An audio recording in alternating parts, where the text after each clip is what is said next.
Richard Diamond, private detective.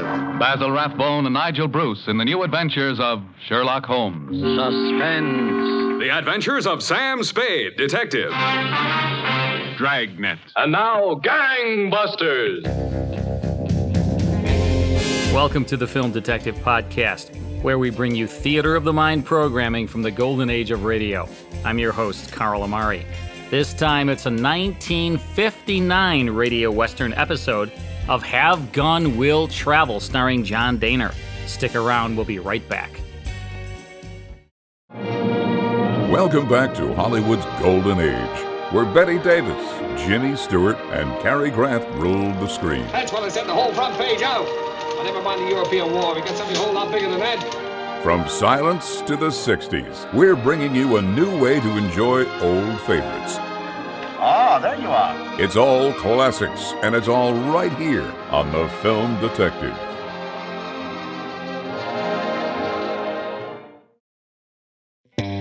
The Have Gun Will Travel radio series starred John Dehner and followed the adventures of Paladin, a soldier of fortune turned hired gunfighter. He lived at the swanky Carlton Hotel in San Francisco, where he dressed in formal wear, ate gourmet food, attended the opera, and enjoyed the company of beautiful women. When working as a gun for hire, he dressed in all black, gave out business cards imprinted with Have Gun Will Travel, and wore a holster decorated by a characteristic chest knight emblem. The knight symbol was in reference to his name and his occupation as a champion for hire. Paladin charged steep fees to clients who could afford him and provided his services for free to those who could not. A Western favorite, Have Gun Will Travel, began as a television show in 1957 starring Richard Boone. It became one of the few TV series to spawn a radio version. Have Gun Will Travel ran on radio from 1958 until 1960 and was televised from 1957 through 1963. Most of the 106 radio episodes were adapted for television. Of the 225 television episodes, Gene Roddenberry, future creator of Star Trek, wrote 24. In this episode, Paladin rides to Montana Territory to persuade a young deserter from the 7th Cavalry to return. Here's Comanche on Have Gun Will Travel.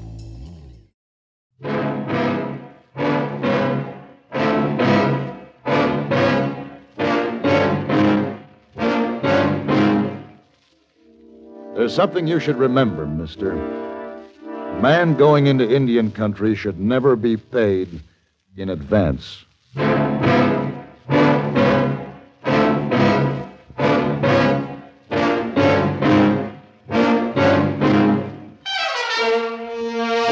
Have Gun Will Travel.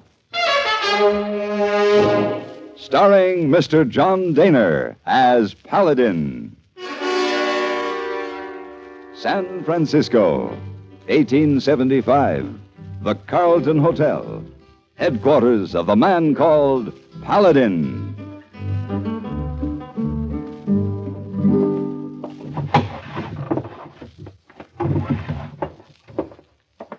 And some socks. Yes? What is it? Mr. Paladin, look. Oh, Miss Wong. The dress for party. You like? Oh, I certainly do. But why the mask, Miss Wong? A mask. It's going to a masquerade party in Chinatown tonight. I taken Hey Boy. Oh, where is he? Oh, big problem with Hey Boy. He's going as cowboy. Well, that's no problem. Oh, it's a big problem. He wearing cowboy hat, leather pants, big boots, everything. But what's the problem? Spurs. Oh. Big spurs. Mr. Paladin, please to give Hey Boy information on how to walk with big spurs. All right, send him in. Oh, he got them on now. That can do. Hey Boy hardly can walk. Afraid to try stairs. You come down, please? Yes, of course. I'll come down as soon as I finish packing. Did you take another trip? Yes, another trip. Oh, you travel so much, Mr. Paladin. Where are you going this time? Up around the Little Bighorn. Oh, Little Bighorn. Well, that's a river, Miss Wong, in Montana Territory. All right, come on. Let's get the Hey Boy untangled from his spurs.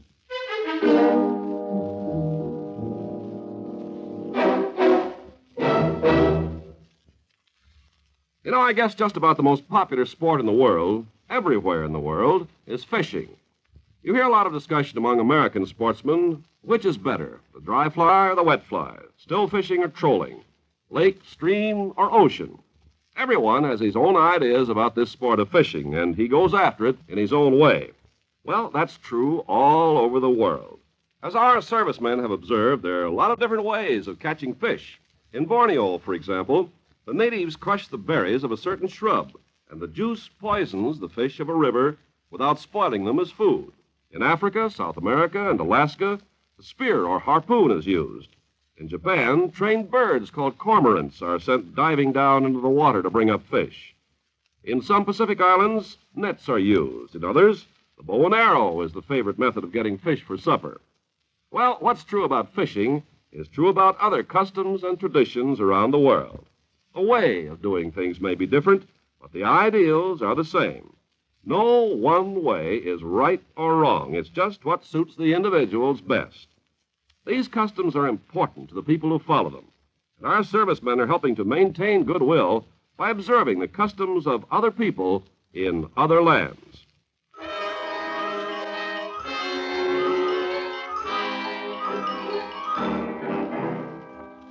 My problem was to find an Army deserter named Henry Carver and persuade him to go back to his outfit.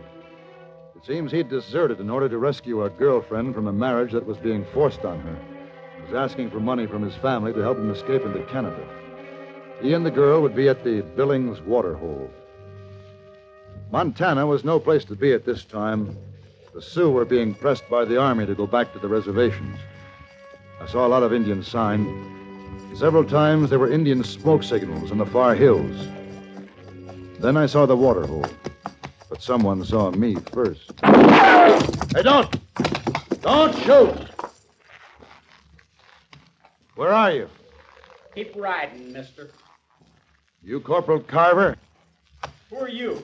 My name is Paladin. Your mother sent me. Did she send the money? No. Then get out of here. Now, wait. Let me talk to you. Now, don't come any closer. We got nothing to talk about. You get back on that horse and ride out of here. Henry, maybe he can help us. Becky, you stay out of this. Go on, mister. Start moving. Any message for your mother? Yeah. Tell her Becky and me'll make Canada on our own. Maybe you won't. What are you talking about? A troop of cavalry. What? Becky, stay here. No, you stay out of sight. They may be looking for you. No. Don't try anything. I got this rifle pointed. All right. Look. Down there. You're right. It is a troop of cavalry. What are we going to do, mister? We? They're not after me. You came to help me? I came because your mother asked me to. Well, then... Now, go on. Get back where you were. They're probably just coming in for a water break. Maybe. Don't try to trick us. I'll still have you covered. Go on. Hurry.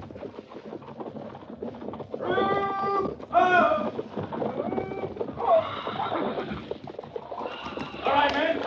Water your mounts and fill your canteen. Move out.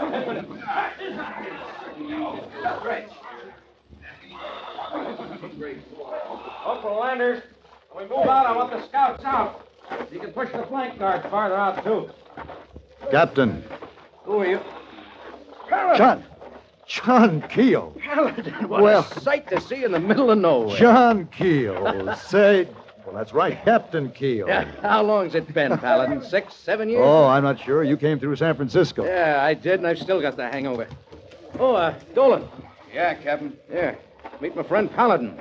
Sam Dolan. Paladin. How are you, Dolan? Dolan and his men joined us a couple hours back. Oh, scouts? Civilian. I'm hunting for a man, but them Injuns the way they are, I figured traveling with the cavalry was safer. Yeah, I understand. Well, John Keel. Hey, I see you're still riding that same old horse. Comanche? Yeah. Sure. We've been together a long time. What are you doing out here, Paladin? Business. See any Indians? Just sign. We've been driving most of them north. Come on, let's walk to higher ground. Maybe we can see something. Dolan, you better come. Maybe the man you're looking for is around here.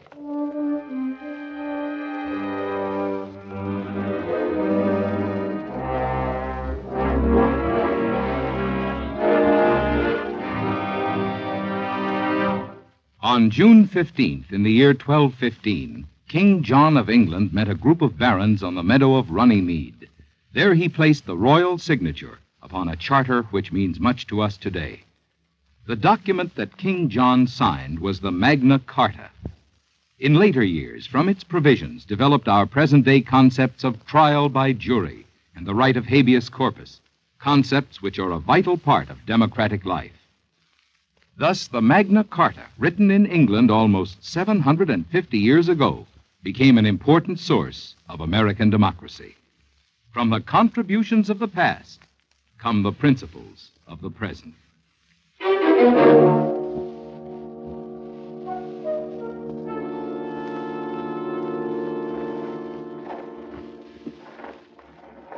See anything, Keel?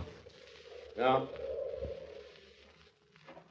No sign at all. That's good. Well, let's start back down. Yeah.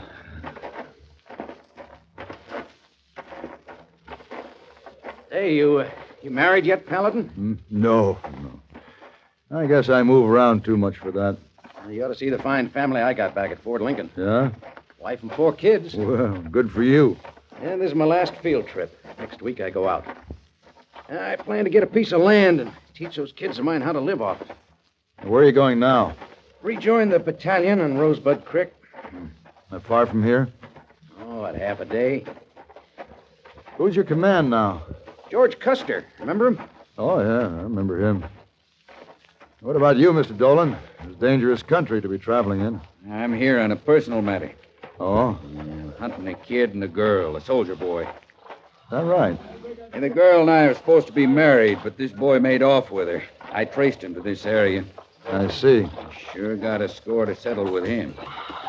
Well, if I run into him, I'll give him your regards. Home, Captain. You mind if we still tag along with you, Captain? Suit yourself. Well, good luck to you, Paladin. Say hello to San Francisco for me. I'll do that.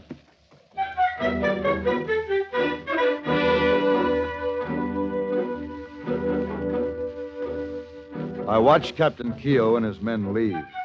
He and I have been in the war together. And if it hadn't been for the business of the Carver boy, I'd have ridden on with him. When I was sure they couldn't see me, I edged around the rock toward Carver. Only the girl was there. Where'd you go? I don't know. I'm right in back of you, Paladin. Don't try anything. Give yourself up, Carver. Maybe you ought to, Henry. Don't talk like that. Get moving, Paladin. You're in my way. I'll step aside. Get on your horse. All right.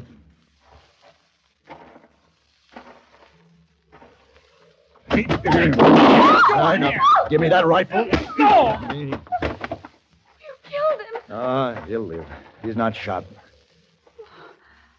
Oh, what are you going to do with us?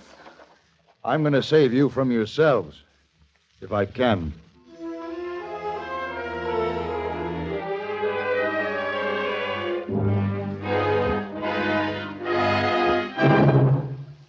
Say, here's a question I'd like to put to you. How much do you appreciate the things that make life just a little easier? For instance, take the way our teenage gals dress for a Saturday night dance. All glamorous like, and just regular walk-in fashion plates. And when they get to the dance, there's a super combo waiting to give out with the music. But let's go back a spell. Around 1790, and see what the teenage gals were wearing then for a weekend get-together. It's Sunday afternoon, and the gals are attending a rare social gathering.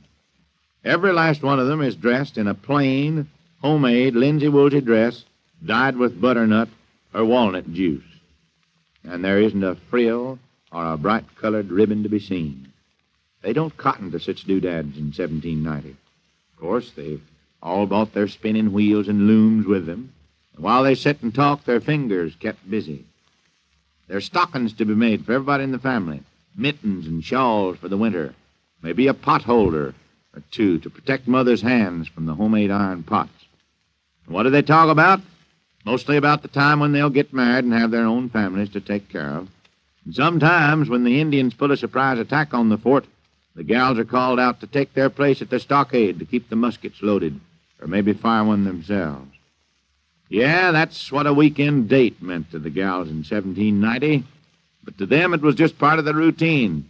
Because like their folks, they worked and fought so living would be easier in the future that you're now protecting.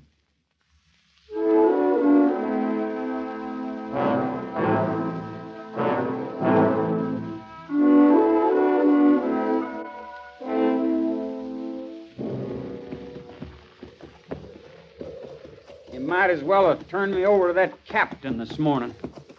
It's not the same as giving yourself up. I'm not giving myself up. Can't you see it's not his fault? He didn't just run away. I begged him to help me. He was in the service. It was his duty to stay there. Huh. Duty.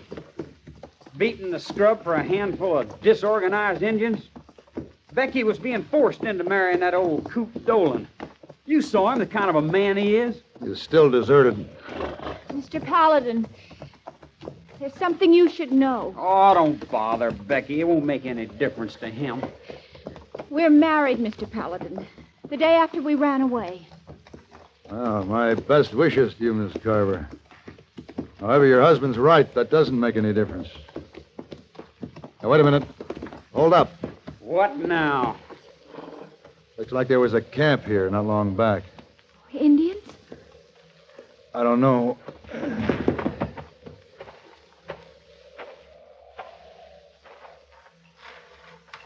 What is it? Canteen. Stamped 7th U.S. Cavalry. The 7th? Yeah. That's your outfit, Corporal. From the look of it, it was a large group. Larger than Keogh's. Well, let's get out of here.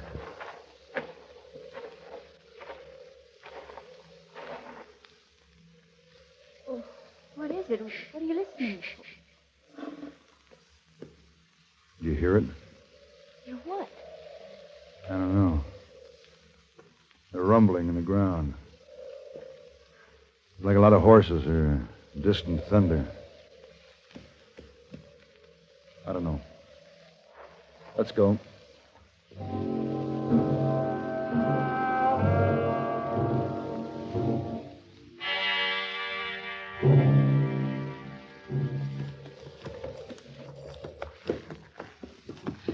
Why are you so worried, Mr. Paladin? What makes you think I am? I've been watching you. Ever since you heard that sound, you've changed. Like something's bothering you. Paladin, look. What? That horse. On top of that ridge over there. Yeah, I see him. Hey, he's got a saddle on him. Let's ride up there. Yeah. Come on, boy. Maybe his owner's foraging. Maybe. He's just barely moving. Paladin, that's a cavalry saddle. Yeah, wait a minute. That's Captain Keogh's horse. Ooh. Oh, Ooh, now, boy. Here now. Here, boy. Comanche. Easy. Easy, boy. Easy. Good Lord. This horse has been shot. What do you think happened? Carver, get down and help me doctor this horse. Then we'll look for Captain Keogh.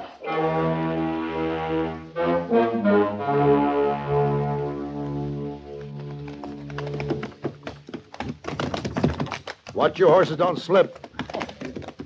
What are we going down here for, Paladin? I gotta find out what happened to Keogh. Comanche seems better, Mr. Paladin. Yeah. Come on, let's go head down that draw.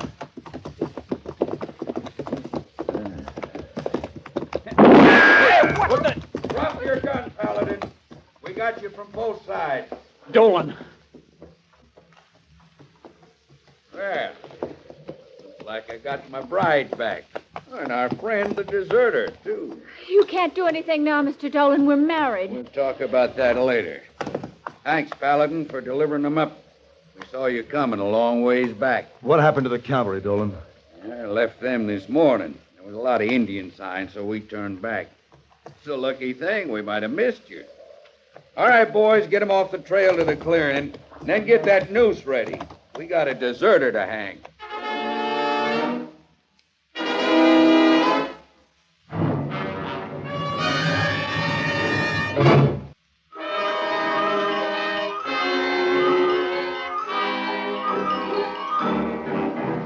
Dolan and the two men forced us towards a big tree in a clearing nearby.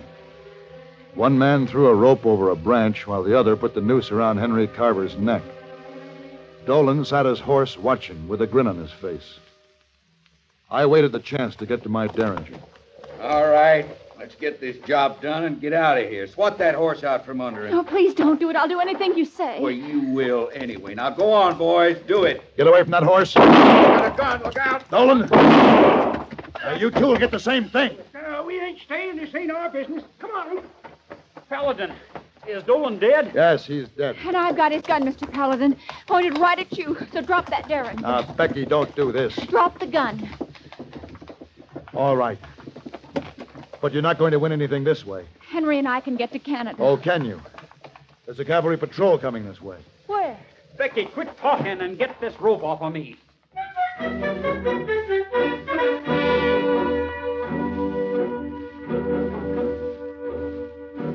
The patrol just kept coming on, as though they hadn't seen any of us. The kids were riding up the hillside. I mounted and started after them. They'd stopped at the top. Carver and the girl sat their horses, staring down the other side as I rode up. Ooh, Carver! What's the matter? Paladin. Look. Down there.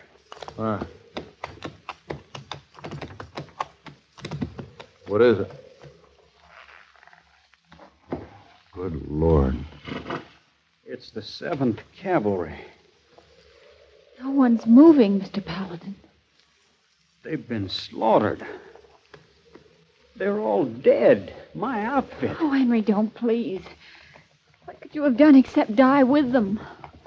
That's what I could have done. Hold! Hold!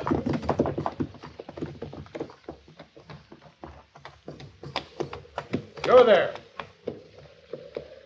Yeah?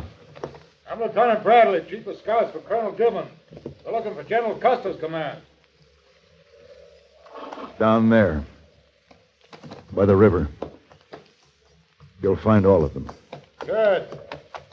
Thanks, mister. Oh, no. They must have been ambushed. Or massacred by Indians.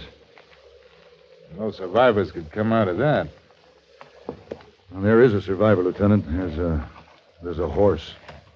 There's another survivor, Lieutenant. Oh, Henry, don't do it. Lieutenant, I'm Corporal Henry Carver. I deserted from the 7th Cavalry. I want to turn myself in. Oh, Henry, please. Becky, try to understand. I couldn't go with you now. Not till I've done what I have to do. All right, Corporal. Fall in with us. Hold out!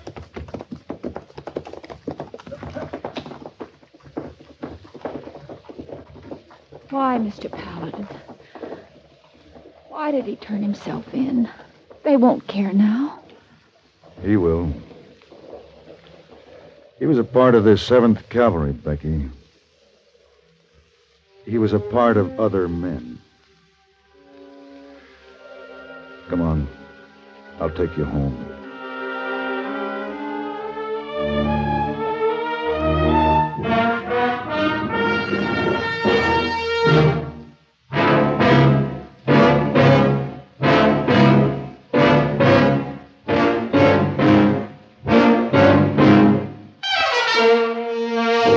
Have Gun, Will Travel.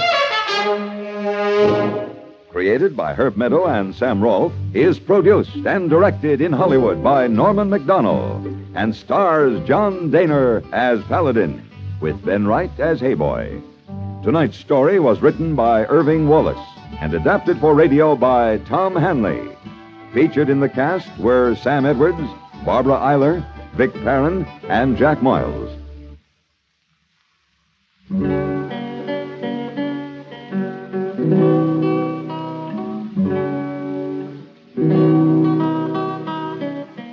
Have Gun, Will Travel is brought to you through the worldwide facilities of the Armed Forces Radio and Television Service.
That's Have Gun, Will Travel, starring John Dehner in Comanche from July 5th, 1959, as heard on CBS.